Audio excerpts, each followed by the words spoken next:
UPPLৰ পৰা তিনজন সাংসদ আজি কিছুমান বহুত ইম্পৰ্টেণ্ট বিষয় ইয়াৰ ওপৰত সংবাদ মাধ্যমত কিছু কথা ক'ব বিচাৰিছোঁ। বিশেষকৈ সংবিধানৰ যিটো 131st এমেণ্ডমেণ্টৰ কাৰণে লোকসভাত ডিবেট চলি আছিলে, এইটো যোৱাকালি 2/3 মেজৰিটি নোপোৱাৰ কাৰণে এইটো পাছ নহ'ল। কিন্তু বিষয়টো খুব স্পৰ্শকাতৰ আৰু বিশেষকৈ আমাৰ উত্তৰ পূৰ্বাঞ্চল আৰু বড়োলেণ্ডৰ কাৰণে খুব ইম্পৰ্টেণ্ট। আৰু সেইকাৰণে আমি আমাৰ তৰফৰ পৰা আমি ভাৰত চৰকাৰক কিছু কথা ক'ব বিচাৰিছোঁ, যিটো নেকি যোৱা 30 বছৰে যোৱা 40 বছৰে আমি সংগ্ৰাম কৰি আহিছোঁ। ইয়াৰ জাষ্টিছবিলাক যেনেকৈ পাব লাগে তেনেকুৱা পোৱা নাই। সদায় এটা হাফ হাৰ্টেড এপ্ৰ'চ এটা হাফ ফিনিছ এটা সলিউশ্যন এটা ওলাই আছে, যিটোৰ কাৰণে উত্তৰ পূৰ্বাঞ্চলত কিছুমান ইথনিক কমিউনিটিবিলাক ট্ৰাইবেলবিলাক টাইম এণ্ড এগেইন মুভমেণ্ট কৰিব লগা হৈছে। কিছুমানে বন্দুকো লৈছে আৰু যোৱা 70 বছৰৰ ভিতৰত 50 বছৰটো যদি চাবলৈ যায়, তাত প্ৰায় 50,000 উত্তৰ পূৰ্বাঞ্চলৰ পৰা লোক মৰিব লগা হৈছে। এতিয়া বিষয়টো হৈছে যে এই যে 50,000 লোক মৰিব লগা হ'ল ভাৰত স্বাধীনৰ পিছত, এইটো কিছুমান সাংবিধানিক যিটো আমাৰ ৰিড্ৰেছ আছিলে, সাংবিধানিক যিটো ব্যৱস্থা আছিলে, এইটো যদি অলপমান ৰিএলাইন কৰিলেহেঁতেন, অলপ যদি ৰিফৰ্ম কৰিলেহেঁতেন, তেতিয়া আমাৰ এস্পিৰেশ্যনছবিলাক উত্তৰ পূৰ্বাঞ্চলৰ আশা আকাংক্ষাবিলাক পূৰণ কৰিবলৈ বহুত ভাল সুযোগ পাইছিলে। আমি ফ্ৰণ্টিয়াৰ হয়, আমি ম্যানমাৰৰ লগত, ভূটানৰ লগত, চাইনাৰ লগত, বাংলাদেশৰ লগত উত্তৰ পূৰ্বাঞ্চলৰ ৰাজ্যবিলাক সংলগ্ন হৈ আছে। সেই ৰাজ্যবিলাকৰ ইছ্যুছবিলাক ভেৰি চেঞ্চিটিভ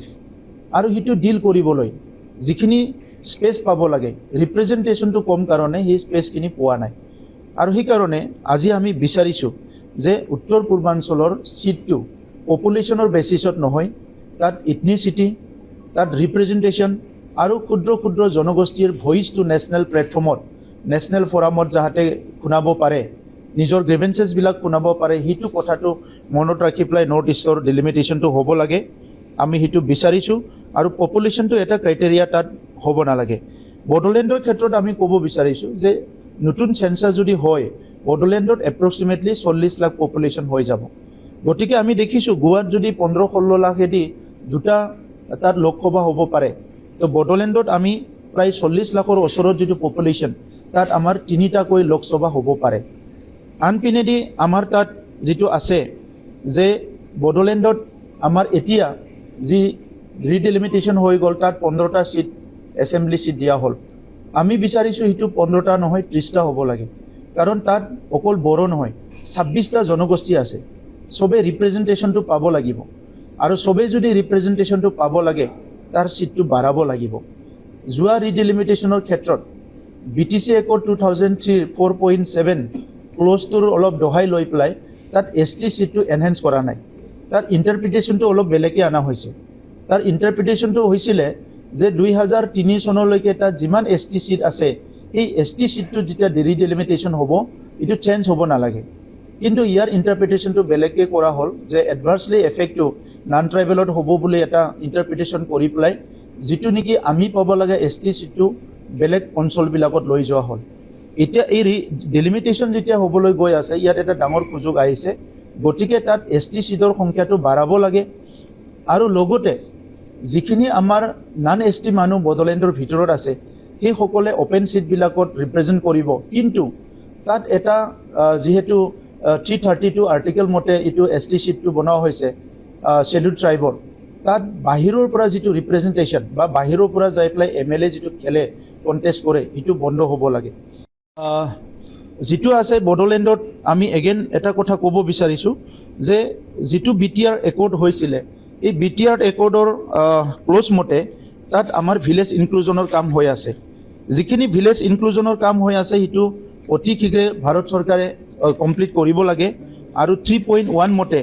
যি বড়োলেণ্ড পিচ একৰ্ড আছিলে 2020, তাত অগমেণ্টেশ্যন এৰিয়া আছিলে, তাত ভিলেজ ইনক্লুজনৰ কামটো শ্ল' হৈ আছে, এইটো ফাষ্ট কৰিব লাগে।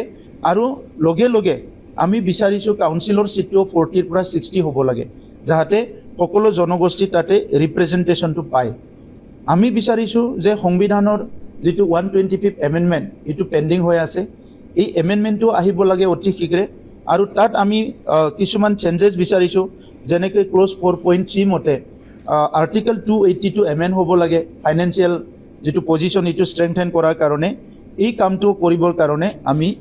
ভাৰত চৰকাৰক আজি আমাৰ তৰফৰ পৰা আমি ৰিকুৱেষ্ট কৰিছোঁ নৰ্থ ইষ্টৰ যিটো 6 শিডিউল কাউন্সিলবিলাক আছে এই কাউন্সিলবিলাকক ষ্ট্ৰেংথেন কৰিব লাগিব আৰু ষ্ট্ৰেংথেন কৰিব লাগিলে যিখিনি এতিয়া ডিলিমিটেশ্যনত আৰ্টিকল 81 আৰ্টিকল 330 আৰু আৰ্টিকল 332 তাত মেনশ্যন কৰা হৈছে এই গোটেই প্ৰচেছটো কমপ্লিট কৰি 6 শিডিউল কাউন্সিলত যিখিনি আমাৰ চিট বাঢ়াব লাগে এইটো বঢ়াই পেলাই পলিটিকেল এছপিৰেশ্যনটো কিমান পাৰে ৰিজল্ভ কৰাৰ কাৰণে ভাৰত চৰকাৰে ডাঙৰ এটা সুযোগ পাইছে এই সুযোগটো ল'ব লাগে আৰু উত্তৰ পূৰ্বাঞ্চলৰ শান্তিটো ছাষ্টেইন কৰাৰ কাৰণে যাতে উত্তৰ পূৰ্বাঞ্চলৰ মানুহে পুনৰ আন্দোলন কৰিব লগা নহয় উত্তৰ পূৰ্বাঞ্চলৰ পুনৰ সংগ্ৰাম কৰিব লগা নহয় আৰু এটা ডাঙৰ এটা সুযোগ পাইছে আফটাৰ 78 ইয়াৰ্ছ ইণ্ডিপেণ্ডেঞ্চৰ যে নৰ্থ ইষ্টৰ মানুহক জাষ্টিছ দিয়াৰ কাৰণে থ্ৰু দিছ ডিলিমিটেশ্যন প্ৰচেছ সেইকাৰণে ভাৰত চৰকাৰক নৰ্থ ইষ্টৰ ক্ষেত্ৰত বিশেষকৈ সবকো একাউণ্টত লৈ সবকো কনফিডেন্সত লৈ থ্ৰু কনচালটেশ্যন এই প্ৰক্ৰিয়াটো কমপ্লিট কৰিবলৈ আমি অনুৰোধ কৰিছোঁ নট অনলি পলিটিকেল এটা এজেণ্ডা লৈ পেলাই যাতে এইটো নকৰে এইটো আমি ৰিকুৱেষ্ট কৰিছোঁ আৰু ওমেন ৰিজাৰ্ভেশ্যনৰ ক্ষেত্ৰতো যিটো 33% ওমেন ৰিজাৰ্ভেশ্যন তাত আমি ক'ব বিচাৰিছোঁ যিহেতু তাত লোকসভা চিটৰ সংখ্যা যথেষ্ট কম সেইকাৰণে ওমেন ৰিজাৰ্ভেশ্যন বিলটো লাগু কৰাৰ লগে লগে তাত লোকসভাৰ চিটটো আৰু বঢ়াব লাগিব যাতে এটা চিট থাকিলে এই এটা চিটটো আমাৰ বহুত এটা ক্ৰাইচিছ হ'ব ৰিপ্ৰেজেণ্টেশ্যনৰ ক্ষেত্ৰত আৰু নৰ্থ ইষ্টৰ ওমেন আমাৰ ভাৰতৰ বাকী পাৰ্টৰ ওমেনৰ কথাটো মই নকওঁ কিন্তু উত্তৰ পূৰ্বাঞ্চলৰ ওমেন্সৰ এটা স্পেচিয়েল এটা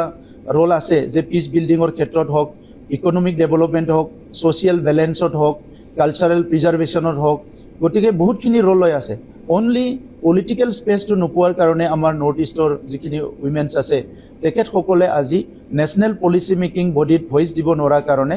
আমাৰ কিছুমান প্ৰব্লেমবিলাক আজিলৈকে ছল্ভ হ'ব লাগিছিলে এইবিলাক ছল্ভ হোৱা নাই যিটো BTC একৰ্ড তাত লিখা আছে 2003ৰ পিছত অহা মানুহবিলাক তাৰ বনাফাইড চিটিজেন নহয় গতিকে 2003ৰ আগত যদি কোনোবা আছে সি থাকিব 2003 চনৰ পিছত আজি কোনোবা বেলেগ বাহিৰৰ মানুহ গৈ পেলাই BTC এৰিয়াত ইলেকশ্যন কণ্টেষ্ট কৰিছে যিটো নেকি 6 শিডিউল যিটো ডিমাণ্ড আছিলে তাত যে সেপাৰেট অটনমি লাগে সেপাৰেট মানে এটা এটেনশ্যন লাগে গভৰ্ণমেণ্টৰ তো এই গোটেই বিষয়টো ডাইলুট কৰি দিছে তো সেইকাৰণে যেহেতু ৰিপ্ৰেজেণ্টেশ্যনৰ অভাৱত বা গভৰ্ণমেণ্ট অফ ইণ্ডিয়াৰ কনষ্টিটিউচনেল যিটো ৰাইটছ এইটো এনচিয়ৰ কৰিবৰ কাৰণে এনজয় কৰিবৰ কাৰণে মুভমেণ্ট কৰি 8,000 মানুহ মৰি পেলাই বডোলেণ্ড ক্ৰিয়েট হৈছে আৰু তাত যদি এতিয়া কাৰোবাৰ পলিটিকেল ইণ্টাৰেষ্টৰ কাৰণে ইয়াৰ স্পিৰিটটো ডাইলুট কৰে that will be very unfortunate যিটো নেকি আমি বিচাৰোঁ যে এই ডিলিমিটেশ্যনত এইটো চেঞ্জ হ'ব লাগে আৰু সেইটো আহিব নালাগে পলিটিক্স আৰু বিউৰক্ৰেচিৰ মাজত টনা আজৰা হৈ পেলাই বহুত বিষয়বিলাক আজিলৈকে সমাধান হোৱা নাই আৰু সেইকাৰণে উত্তৰ পূৰ্বাঞ্চলত যিখিনি আমি 6 শিডিউল পাবলৈ সক্ষম হৈছোঁ যিসকলে ষ্টেটহুড বিচাৰিছিলে ফাৰ্ষ্ট ষ্টেট ৰিঅৰ্গেনাইজেশ্যন কমিশ্যন 1956ত আহিল তাত কিছু লেংগুৱেষ্টিক বেচিছত ভাৰতৰ সমস্যাবিলাক সমাধান কৰিলে পৰৱৰ্তী সময়ত আণ্ডাৰ পলিটিকেল কম্পালচন নতুন ৰাজ্যবিলাক গঠন হ'ল উত্তৰ পূৰ্বাঞ্চলত অটনমিবিলাক 6 শিডিউল কাউন্সিল অটনমাছ কাউন্সিলবিলাক গঠন হ'ল কিন্তু উত্তৰ পূৰ্বাঞ্চলৰ যিহেতু জনগাঁথনিটো ভাৰতৰ অইন পাৰ্টৰ লগত নিমিলে তাত আমাৰ ট্ৰাইবেল বা ইণ্ডিজিনাছ মানুহবিলাকৰ জনসংখ্যা যথেষ্ট কম সেইসকলে স্বাধীনতাৰ পৰা এতিয়ালৈকে বহুত জনগোষ্ঠীয়ে ৰিপ্ৰেজেণ্টেশ্যন পোৱা নাই 200তকৈ অধিক আমাৰ জনগোষ্ঠী আছে যি জনগোষ্ঠীবিলাক এতিয়ালৈকে ৰিপ্ৰেজেণ্টেশ্যন পোৱা নাই তো সেইকাৰণে যিটো দীঘলীয়া এটা ভুল হৈ গ'ল এই ভুলটো কাৰেকশ্যন কৰাৰ কাৰণে এই ডেলিমিটেশ্যনৰ থ্ৰুৱেদি বা যিটো নেকি কনষ্টিটুৱেঞ্চি ৰিড্ৰয়িং কৰিব বিচাৰিছে ইয়াৰ দ্বাৰা এটা ভাল ডাঙৰ এটা সুযোগ পাইছে যদি এটা হলিষ্টিক এপ্ৰ'চ লোৱা যায় উইথ উইজডম আৰু কম্পেশ্যন যদি কামটো কৰা যায় প্ৰচেছটো ভাৰত চৰকাৰে নৰ্থ ইষ্টৰ ক্ষুদ্ৰ ক্ষুদ্ৰ জনগোষ্ঠীবিলাকক এতিয়াও মানে জাষ্টিছ দিব পাৰে তো সেইকাৰণে আমি UPPLৰ তৰফৰ পৰা আমি ভাৰত চৰকাৰক ৰিকুৱেষ্ট কৰিছোঁ আমাৰ তৰফৰ পৰা আমি আৰ্জ কৰিছোঁ যে ডেলিমিটেশ্যন হোৱাত যিটো হিষ্ট্ৰিকেলি ভুল হৈছে